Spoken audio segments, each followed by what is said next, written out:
มาส่งค่ะมาส่งเขาอันดังสูดข่าวเขามีดังมือซินิวกอมโฮโยเซกลาว่านับยันถึงลูกทับลาเบนเซาทำตลาดดอสสังฆาอริยาดอสเขากูมุนกุดนกูบาอันเลยนังการนันยศสิ่งนังวิ่งคำเซาเมืองไทยบัดพื้นดังสิข่าวเขาตะกามาก็เลยพิกว่าเสียลีนี่ย้อนเอามือซินิวเฮ็ดเป็นบอกลงสิลีนี่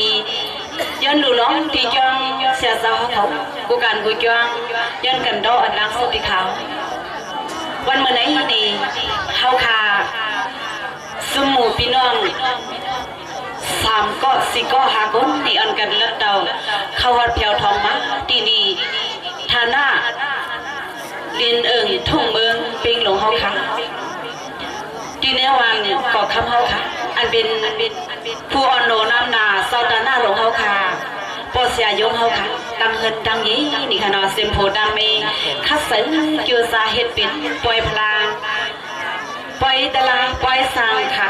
ปล่อยอริยาดอกเสียมกันคือบารางปล่อยกระทิงสั่งการคิดนี่ข้าวเขาก็นี่เลยว่ากู้สู่กรรมมุนถึงเลยมาเอาข้อสมขอความเลยลวงปองป้าให้เป็นการวิกายากู้สู่ว่าสีกู้สู่มันน้อกู้สู่เลยมาดูซ้ำอันเป็นพี่น้องวันกอกคำเขาดังเสียงในก็อินหักหงสุดยอดสมบูรณ์สดองเสียงยาวค่ะเนาะเขาขาพี่น้องที่นี่เพียงมาเมื่อว่าเขายัง10 โมงครึ่งค่ะยังคุยกับว่านี่ฮือหนาอาลาสิเลเขาขาในกล่อมเลยมาบนเปียวบันเนี่ยเป็นนันตุกลาตุกลื่นกว่าอีกหนึ่งค่ะเนาะสมาร์ตุกลื่นกล่อมบันตุกลื่นหนึ่งเก่าค่ะเนาะคำในดีเนี่ยอ่อนกันมาคัดเสือเฮียงนังพี่น้องเขาปื้ดดีเลยหันจัดเสียงในเมืองในปอดหอมนี่อ่อนกันลัดป่องขึ้นมาในเหวเปื้อเพียวเลยตีสื่อดังเวงคำนี่ลินทุ่งไทยนี่วิ่งลงเขาขาตั้งเสียงนี่อำไงคะข่าวดังเขาขามานี่มีอยู่ข่าวดังหาวันค่ะเนาะข่าวดังหาวันนี้นี่หื้อนนอุ่นใจสีดาเนี่ยก็นี่ตั้งหื้อตั้งอุ่นตั้งอำบนอำซื้ออันวันนั้นนี่เขาขาวางเปลี่ยนสีนี่เอาตั้งบนตั้งซื้อนี่เขาบุรีเพียวมาเขาบุรีมาหูสักบึดนาดองดังในเมืองนังข่าวลุกขลังขนังหักสูเสาในยิ่งยอดหนุกบางซื้อดีดีเลยหันทีนี้มุ่นเจ็บข่อยอยู่ค่ะเนาะบางซื้อก็เตรียมเลยหันนี่ทีนึงมุ่นข่อยได้หางลีสีได้ค่ะออกหางลีย้อนเปิดสังนี่มันป้าบานผีลูกขนาดเนาะอันดูดีมันดีเนี่ยมันเป็นเราทิ้งเลยค่ะเราทิ้งเลยค่ะพอมีเท่าว่าเขาดังสิงค่ะเนาะก็เบอร์เนี่ยเหตุการณ์ไปมอดอันว่าในหางลีตั้งหางลีแก่ตั้งแก่อันว่านั่นนี่มีดีมักตาพอมีคนเมืองให้เขาดังสิงเสียมยิงเสียมใจเสียมคิงโลนายเด็กดอยหนุ่มดอเท่าเขาเดยดย้อนเอาน้ำใจพอมีเขาดังสิงนั่งนี่เพราะว่าหางลีนี่ก็อย่าไปว่าหางลีมักขีกานะเพราะว่าหางลีมักขีกาเนี่ยมันกำตังตาพี่น้องเมืองไทยเขากูมันปอดเขาหางกูเป็นเส้นนั้นนี่ถ้ามันเป็นหางซาบลามคำสิกำในตั้งจิเลก็เฮาก้นขวัญในขายยุดยอมเอาน้ำใจพอมีเขาดังสิงนั่งนี่เอาดังซื้อในคาลุคลางอย่าหนุ่มเขานี่เขาเลยมีข้อสงสัยว่าอนุวาสธรรมวาสานับเผือกกองเขาในย้อนตอนปันก็อิดก็อดบ่ห้องก็อิดอดอย่าไปไว้เสิร์ฟปอดค่ะนะบ่ห้องเขาไว้เสิร์ฟปอดในเสื้อเท้าค่ะเนาะหรือไว้เสิร์ฟเปียวหรือยุ่มโคค่ะนะเสื้ออยู่ไกลก็มาจำดอกเสื้อหนึ่งซื้อลำได้ขาวกับบ่หันดีค่ะเนาะอันหนึ่งเสื้อสีผึกได้หันดีค่ะเนาะหมอถอมสิกะหมอ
ห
ก็สมมาสมยอไปกายานี่ปัวทุกออกท้องมาอย่าไปขึ้นเนียงค่ะนะ